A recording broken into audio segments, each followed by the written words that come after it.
तो फ्रेंड्स ये रहा हमारे पास इसका रिपोर्ट्स, और इस रिपोर्ट्स को हम पढ़ेंगे। तो इस रिपोर्ट्स में हमें क्या देखना है, देखिए सबसे पहले आपको ये देखना है रिपोर्ट्स, ये लिखा हुआ है। अगर हम बात करें ये यहाँ पर क्या लिखा है, देखिए liver appear normal in size, यानी कि लीवर का जो साइज है वो नॉर्मल है। ओके, शेप एंड एक्सोसेक्टर, no focal parenchymal lesion in noted, यानी कि इसका कहने का मतलब ये है कि इसके पेरेन्काइमल यानी इसके चारों तरफ जो लेयर्स हैं वहां पर भी कोई परेशानी नहीं है। गॉल ब्लैडर की अगर बात करते हैं, इस gall bladder is partially distended, हल्का सा गॉल ब्लैडर डिस्टेंडेड है, थोड़ा सा यानी थोड़ा सा फूला हुआ कह सकते हैं। Appear normal in size, shape and it is thin wall and non lithiasic in the visualised part, यानी कि यहां पर गॉल ब्लैडर में आपको कोई भी स्टोन या किसी भी तरह की एबनॉर्मलिटीज हमें देखने को नहीं मिली। यहाँ पर एक वर्ड आ रहा है नॉन लिथियसिक, यानी कि ये जो स्टोन इसे बोलते हैं नॉर्मली, तो कई तरह की स्टोन्स होती हैं गॉल ब्लैडर में। अगर आपको वीडियोस देखनी है तो गॉल ब्लैडर के ऊपर भी एक वीडियो, बहुत अच्छी वीडियोस डली है, आप वहां पर जाके चेक कर सकते हैं गॉल ब्लैडर की स्टोन क्यों होती है, क्या इसका ऑपरेशन ही इलाज है या कुछ मेडिसिन से ये चला जाता है, तो आप वहां पर जाकर देख सकते हैं। और अगर आप मुझे कुछ पूछना चाहते हैं गॉल ब्लैडर की स्टोन से रिलेटेड तो आप मुझे कमेंट बॉक्स में कमेंट कर सकते हैं। चलो आ रहा हूं। अगर आप मुझे कुछ पूछना चाहते हैं तो वहां पर भी आप जाकर के मुझे कमेंट कर सकते हैं, तो मैं आपको एक स्पेशली वीडियोस बनाकर दे दूंगा। उसके बाद हम बात करते हैं पेनक्रियाज की। तो देखिए pancreas appear normal in size, shape and एक्सोसेक्टर, यानी कि नॉर्मल है पेनक्रियाज भी, बिल्कुल कोई प्रॉब्लम नहीं है अभी पेनक्रियाज। पेनक्रियाज आपका इंसुलिन सीक्रेट करती है जो कि डायबिटीज और diabetes mellitus 1, diabetes mellitus 2, type 2 वगैरह, इनमें थोड़ा सा एबनॉर्मलिटीज आती है बीटा सेल्स वगैरह का, तो यहाँ पर हम डायबिटीज की बात नहीं करेंगे, यहाँ पर हम केवल इसी की बात करेंगे। स्प्लीन की अगर बात करें, spleen appears normal in size and shape, reveals homogeneous इकोस्ट्रक्चर।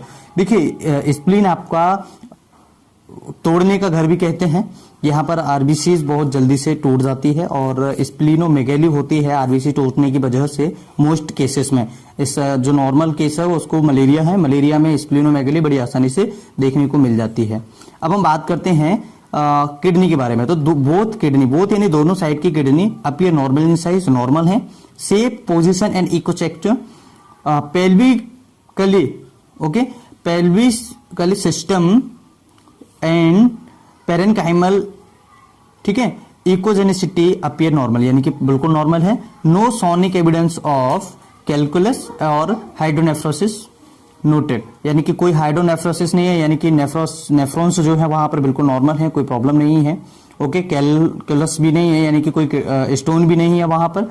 अब हम यहाँ पर देखिए लास्ट में है no evidence of ascites is noted, यानी एसाइटिस भी नहीं है पेशेंट को। एसाइटिस का जो पेशेंट होता है बहुत ही डेंजरस होता है। एसाइटिस के पेशेंट में कभी भी पेशेंट को कुछ उल्टा सीधा खाने को नहीं देते हैं और इमीडिएटली उसको एडमिट करते हैं पेशेंट को, क्योंकि उसका पेशेंट का जो पेन होता है एसाइटिस का हिलने पर होता है। जरा सा भी पेशेंट अगर हिलेगा तो एसाइटिस का पेन बहुत ज्यादा होगा। यूट्रस की बात करें तो uterus appears normal, small in size, ठीक है। और इसके बाद both adnexal region appear clear, okay. Pouch of Douglas भी नॉर्मल है, कोई दिक्कत नहीं है। यूरिन ब्लैडर नॉर्मल है, कोई दिक्कत नहीं है। इंप्रेशन, ये लास्ट वाला आपको सबसे नीचे देखना है, ये बहुत ही इंपॉर्टेंट है, ये आपको देखना है। इंप्रेशन में क्या आ रहा है, no obvious gross pathology noted, यानी कि कोई भी ग्रॉस पैथोलॉजी हमें देखने को नहीं मिली है।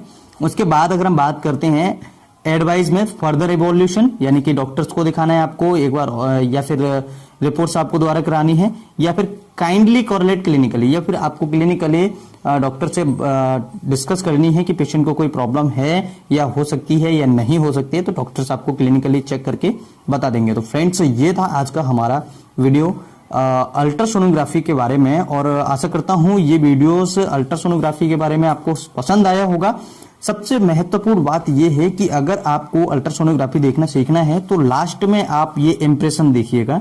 इंप्रेशन जो भी अगर अल्ट्रासाउंड के अंदर एबनॉर्मलिटीज आती हैं वो इंप्रेशन में आती हैं, हमेशा ही आपको याद रखना है। अगर आपको कुछ समझ में इधर नहीं आ रहा है, इधर कोई समझ में नहीं आ रहा है, लीवर, गॉल ब्लैडर और पैनक्रियास, स्प्लीन, किडनी, यूट्रस और यूरिनरी ब्लैडर, अगर इनमें भी कुछ समझ में आपको नहीं आता है तो आपको केवल ध्यान रखने वाली बात यह है, इंप्रेशन में आपको नोट करना है कि इंप्रेशन में क्या आ रहा है। अगर इंप्रेशन में जो लिखा हुआ है तो वो उसकी फाइनल रिपोर्ट कही जाती है, जिसे हम कहते हैं कि ये फाइनल आपकी रिपोर्ट्स है। डॉक्टर्स भी इसे मानते हैं और पैथोलॉजिस्ट जो होते हैं वो इंप्रेशन में ही देते हैं कि पेशेंट को रियली प्रॉब्लम है क्या, क्योंकि यहाँ पर भी किसी को, मोस्टली लोगों को समझ में नहीं आता है कि ये क्या लिखा है, या लैंग्वेजेस में थोड़ा सा डिफरेंस होता है, या अदर कोई प्रॉब्लम या अदर कोई कंडीशन ऐसी होगी जिसको समझ में नहीं आए, तो ऐसा कई कारण हैं।